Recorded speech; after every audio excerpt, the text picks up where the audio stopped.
The night was quiet when the envelope appeared, buried under a week's worth of bills and grocery flyers. It was pale white, the kind of envelope that seemed too formal for its own purpose. On the front, in handwriting that tried too hard to look elegant, were the words, "Class of 2018 reunion. You're invited." Ethan Cole stood at the small table in his modest apartment, staring at it as if it were something poisonous. The name of the venue gleamed beneath the heading, Hillside Academy Banquet Hall, the same school that had once been a battlefield for his spirit. Memories surfaced like old ghosts. The bright lockers that lined the hallways, the echo of polished shoes on marble floors, the snickers that followed him wherever he walked. Ethan had been the outsider, the boy too quiet, too awkward, the one everyone thought wouldn't last beyond graduation. Back then, he had worn secondhand clothes and carried books like armor. Teachers whispered about his brilliance, but classmates only saw the weird one. They mocked him in the cafeteria, excluded him from their groups, and used his silence as proof that he would never matter. He should have torn the invitation to pieces right then, tossed it in the trash along with every other reminder of those years. But Ethan didn't. Instead, a small smile tugged at his lips, because there was something they didn't know, something that had been 5 years in the making. 5 years since the last time he had stepped foot on that campus. 5 years of long nights, trial after trial, rejection after rejection. 5 years of failure shaping itself into resilience, and resilience blooming into quiet success. Now, Ethan wasn't the timid boy they remembered. He was a man who had built something extraordinary in silence, something the world had finally begun to notice. But to his former classmates, he was still invisible, a ghost from the past. And maybe that was the beauty of it. He looked at himself in the cracked mirror by the door. His reflection wore a plain hoodie and scuffed sneakers. Nothing about him screamed wealth or achievement. Nothing about him hinted at the empire he had quietly built. And he realized he liked it that way. If they invited him to laugh, let them laugh. If they thought he was still the same nobody, let them believe it. The truth would come when it mattered most. Ethan slipped the invitation into his jacket pocket. His chest rose with a slow breath, calm and deliberate. This wasn't just a reunion. It was a reckoning. And soon, every arrogant smile would vanish. The following morning, Ethan sat at his kitchen counter, sipping coffee that had gone lukewarm. His apartment was small. 2 rooms, a crooked window that let in too much noise from the street below, and a couch that sagged at the edges. To anyone else, it was the picture of modest living. But the laptop on his desk told a different story. Its glowing screen displayed charts, graphs, emails from investors, and figures that didn't belong in a life this small. Ethan scrolled through contracts, partnership offers, and legal documents. Each one bore his name, each one proof that the boy they once mocked had quietly built a company worth millions. He leaned back in his chair, eyes tracing the ceiling as if it held answers. The truth was, he didn't need this reunion. He didn't need validation from the same people who had once written him off. But there was something inside him, something quiet, steady, unyielding, that told him he had to go. Not to boast, not to seek revenge, but to stand in the same room where he had once been belittled and let the truth speak for itself. Ethan closed the laptop and ran a hand over his face. His fingers brushed against the faint stubble on his jaw. He wasn't a kid anymore. The scars from those years still existed, yes, but they no longer owned him. A soft knock rattled his door. He opened it to find Mrs. Hernandez, the elderly woman who lived next door, holding a bag of groceries. "Ethan, sweetheart," she said warmly, "the elevator's out again and I can't carry these up. Could you—" "Of course," Ethan replied, taking the bag from her arms. She smiled, her wrinkled face soft with gratitude. "You're a blessing, you know that? Always so helpful." Ethan felt a quiet warmth in his chest. Here, in this building, in this small neighborhood, people knew him not as the awkward boy from Hillside Academy, but as the kind neighbor who helped without asking for anything in return. As he handed her the bag inside, Mrs. Hernandez paused. "Are you going somewhere, Ethan? You look thoughtful." He hesitated, then nodded. "Just an old school thing." "Ah," she said knowingly, though she didn't press further. "Well, whatever it is, remember this. You don't need to prove yourself to anyone. You already are somebody." Her words lingered even after he closed the door. And in some ways, she was right. He didn't need to prove anything. But still, there was something unfinished, something unspoken that only stepping into that hall again could resolve. The day of the reunion arrived with gray skies and light rain. Ethan pulled on his old hoodie and sneakers, deliberately choosing the same look they had once mocked. He wanted them to see what they expected. He wanted the laughter to come, so the silence afterward would taste even sharper. As he drove toward Hillside Academy Banquet Hall, memories unspooled like film reels in his mind. Brooke, the queen of the class, with her diamond earrings and sharp tongue. Chase, always bragging about business ideas that never existed. Tyler, the showman, the one who could humiliate anyone with a single line on stage. And Ethan, the boy who never fit in. Now, 5 years later, the roles would reverse. The banquet hall came into view, glowing with gold balloons and polished lights. Ethan parked his modest car at the far end of the lot and sat for a moment, watching raindrops slide down the windshield. His heartbeat was steady, not from nerves, but from anticipation. He stepped out, hoodie dampening under the drizzle, sneakers squeaking against the pavement. Inside the hall, laughter echoed, glasses clinked, and music thumped faintly. Ethan pulled the invitation from his pocket, glanced at it one last time, and tucked it away. Then, with a calm stride, he walked toward the doors. He wasn't the same boy anymore. He wasn't the joke. And tonight, the truth would finally speak.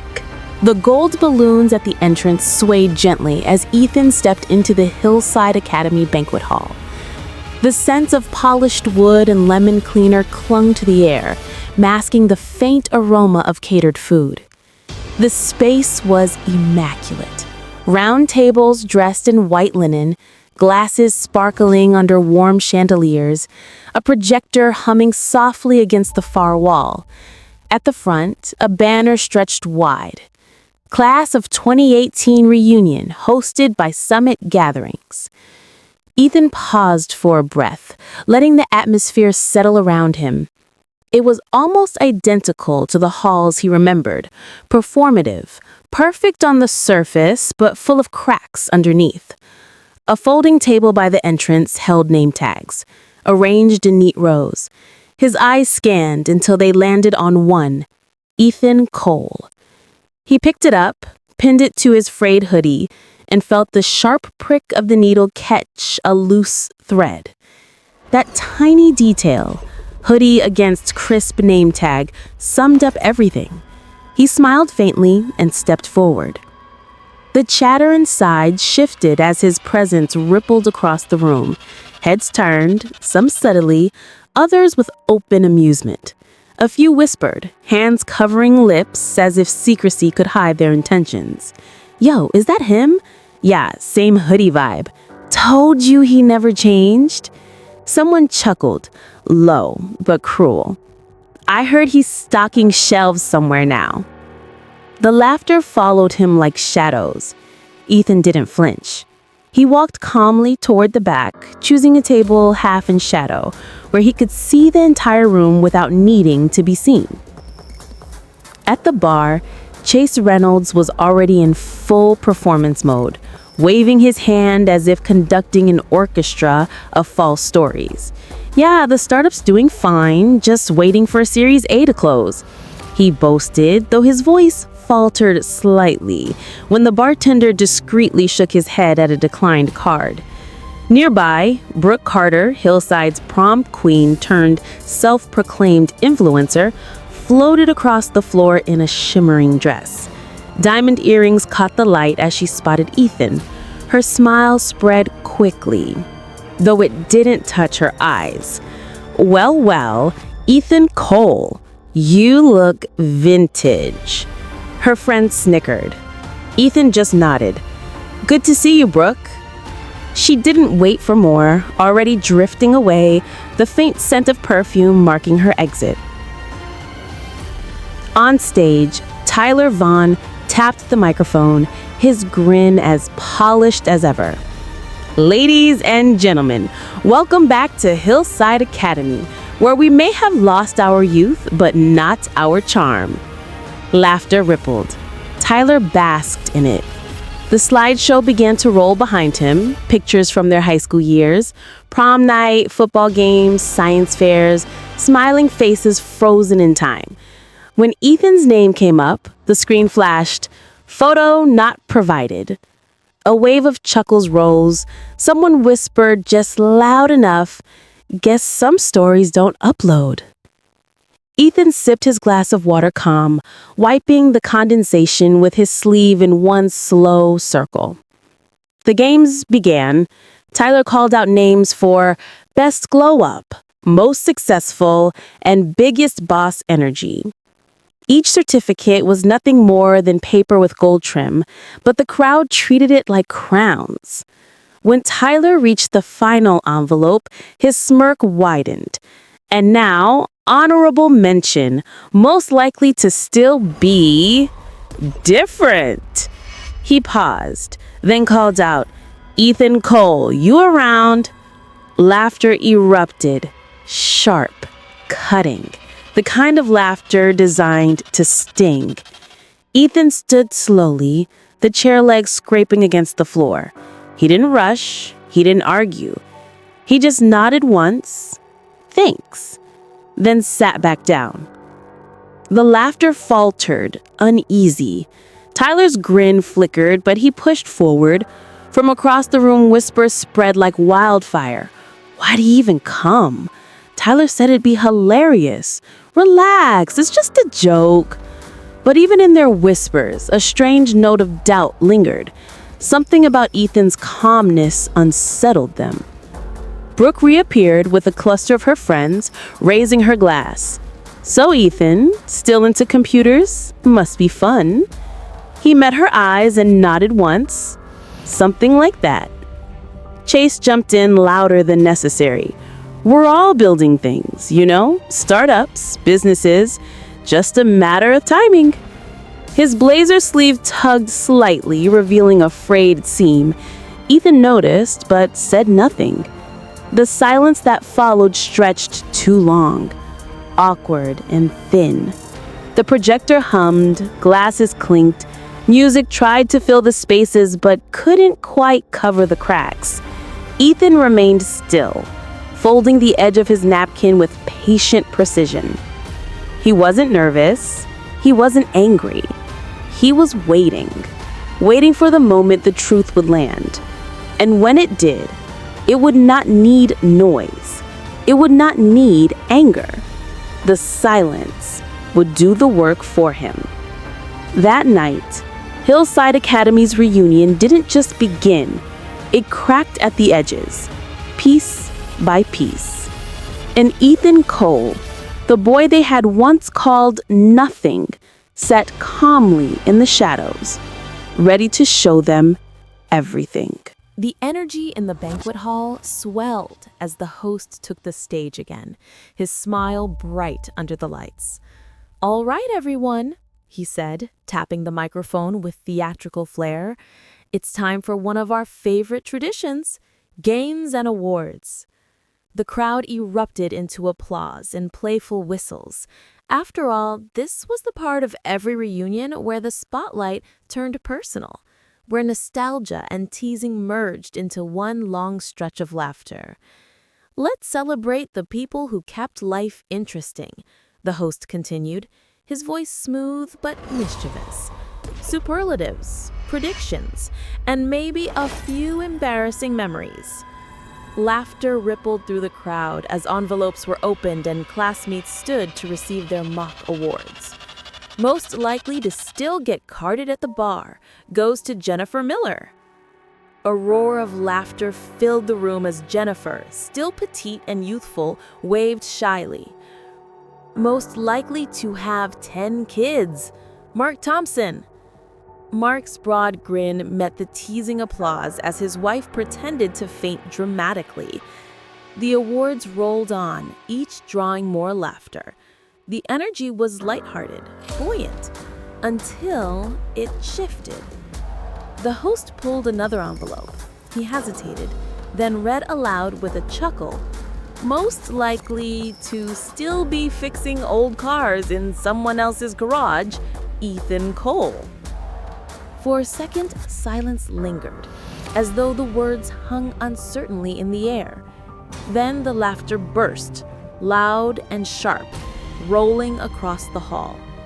"Oh my God, that's too real," someone shouted from the back. "I saw him last month with grease on his shirt. Figures," another added. Ethan sat still at his table, his hands clenched under the white linen cloth. His face burned hot, though he tried to keep it expressionless. From across the room, Vanessa's tinkling laugh rose above the rest, sharp and cutting. "Some things never change," she said to her table mates, her voice just loud enough to carry. "Guess ambition skipped him entirely." The joke stung more than Ethan wanted to admit.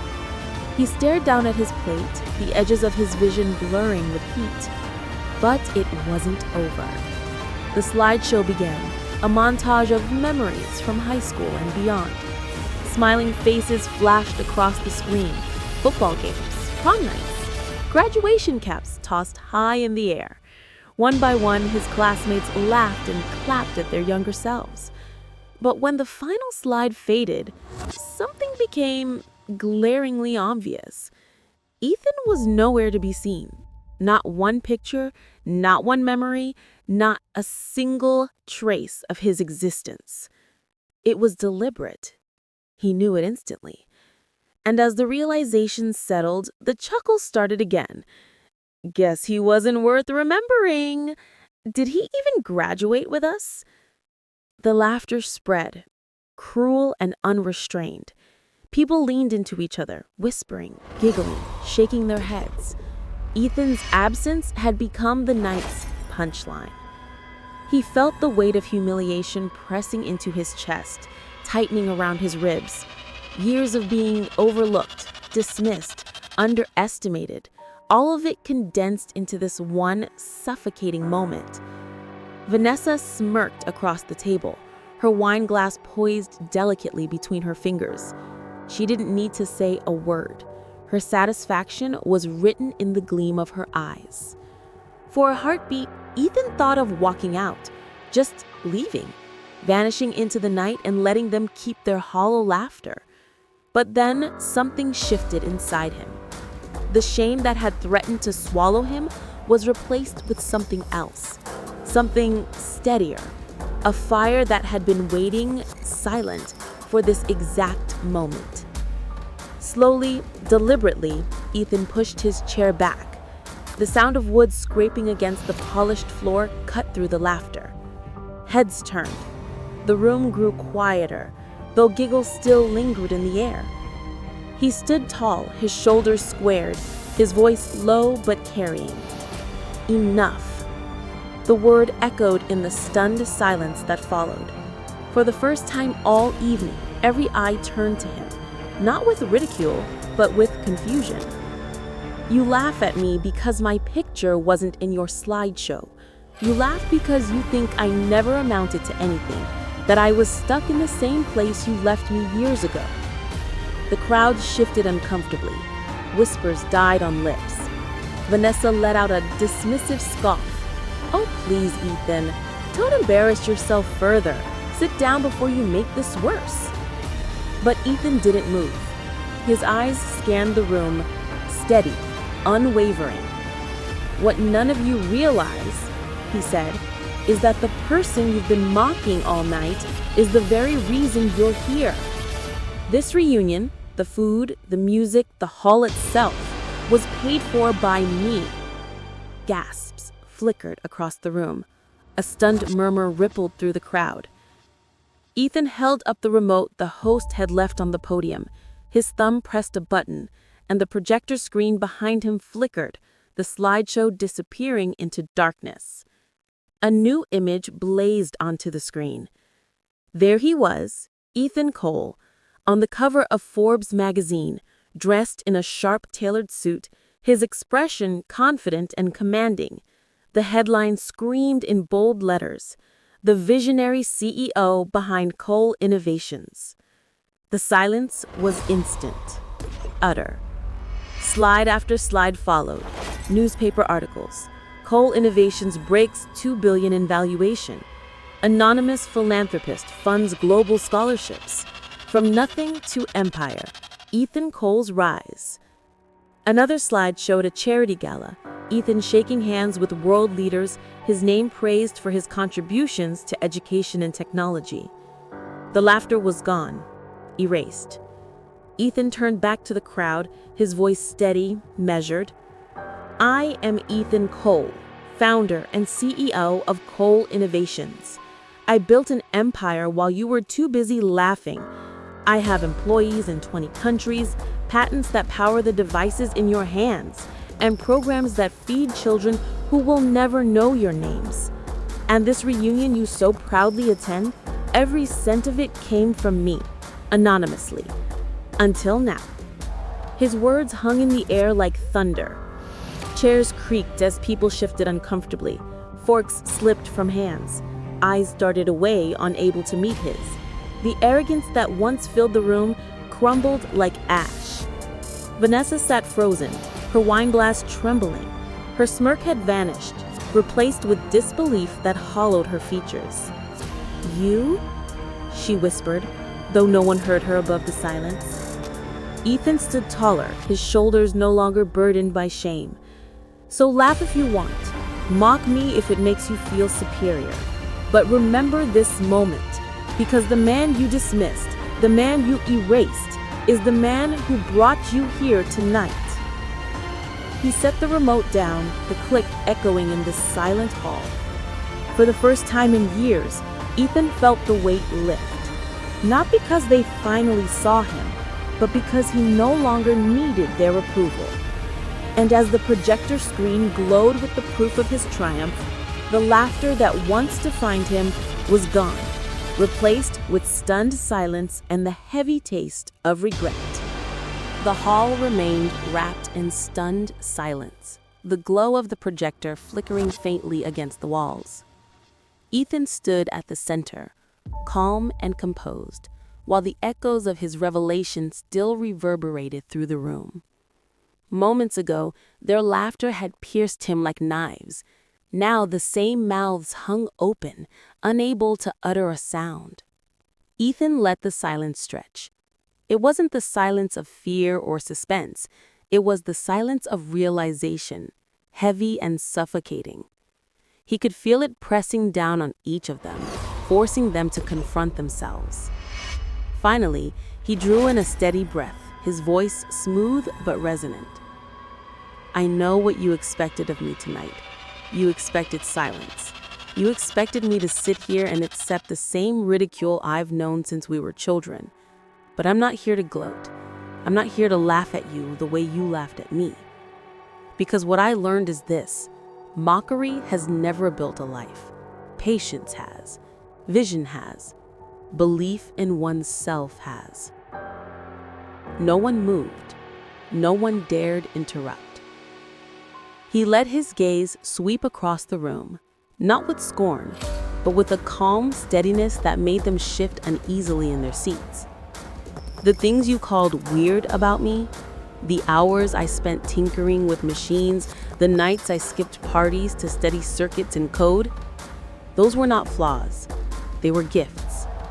And every jeer, every insult, every dismissal only fueled me to keep going. Because deep down, I knew who I was becoming. His words didn't strike like weapons. They settled like mirrors. One by one, faces began to falter beneath the weight of his calm truth. At the front table, Bradley, the former class president, always the loudest voice in the room, clutched the microphone the host had handed him earlier. His fingers trembled, and when he tried to speak, the mic slipped from his grasp, clattering onto the stage, with a sharp echo. He bent quickly to retrieve it, but the red flush on his face betrayed his shame. To the right, Chase, once the golden boy, the athlete with endless charm, sat rigid, his jaw clenched. He had built his reputation on confidence, but now he couldn't lift his eyes from the floor. Ethan knew the rumors about Chase, failed businesses, debts hidden behind the facade of borrowed luxury. For Chase, Ethan's calm truth wasn't just uncomfortable, it was unbearable. Near the back, Brooke, glamorous as ever, her sparkling dress glittering under the lights, lowered her wine glass slowly. She had laughed the loudest when Ethan's picture was missing from the slideshow, but now her hand trembled as she set the glass down, leaving a ring of red on the white tablecloth. For the first time, her carefully curated poise cracked, and she looked as though she might disappear behind her long hair. Ethan continued, his tone unwavering. "I didn't come here to prove you wrong. Life did that for me. I came here tonight to remind myself of where I came from and to show you that cruelty doesn't define destiny. You thought you were writing the end of my story back then, but I was only writing the beginning." The silence deepened. He could feel the atmosphere collapsing under the weight of his calm dignity. Some shifted in their chairs, others stared at their plates, as if the truth might be hidden there. Ethan let the weight of the moment linger. Then slowly, he closed the remote in his hand and set it down gently on the table.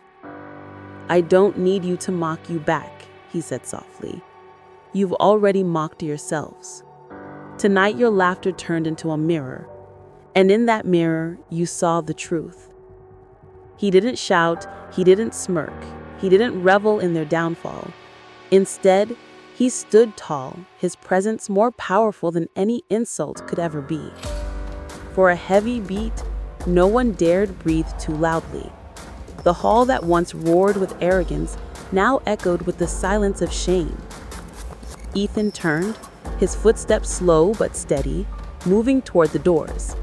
The polished floor caught the weight of each stride, each step a declaration that he no longer belonged to their world of ridicule. As he reached the exit, he paused briefly and glanced back. Not at Vanessa, not at Bradley, not at Chase or Brooke. He looked at all of them, one last time, his gaze calm and steady. And then, without another word, he walked out with dignity. The heavy doors closed behind him with a soft but final sound. Inside the hall, the silence remained. It was not just the absence of noise, it was the presence of truth. The laughter that had once filled the air now haunted them, echoing in their own minds, replaying like a cruel joke turned against its teller. Bradley still clutched the mic but couldn't speak. Chase kept his eyes buried, hiding behind his shame. Brooke's hand hovered uselessly over her glass, her laughter now sour on her lips. And Vanessa, once the loudest voice of mockery, sat frozen, her world crashing into the realization that she had tried to humiliate the very man who now stood untouchable. For the rest of the night, the reunion never recovered. The music played, but no one danced. Plates remained half-finished. Conversations faltered because Ethan had not just revealed his success, he had revealed their cruelty. And that was something no one could forget. Mockery turned into a mirror, and in that mirror, they saw the truth. It wasn't Ethan's wealth that silenced them. It was his composure, his refusal to sink to their level, his ability to let dignity speak louder than revenge. And sometimes, silence is stronger than any weapon. If you were Ethan, would you have revealed your success, or would you have walked away in silence?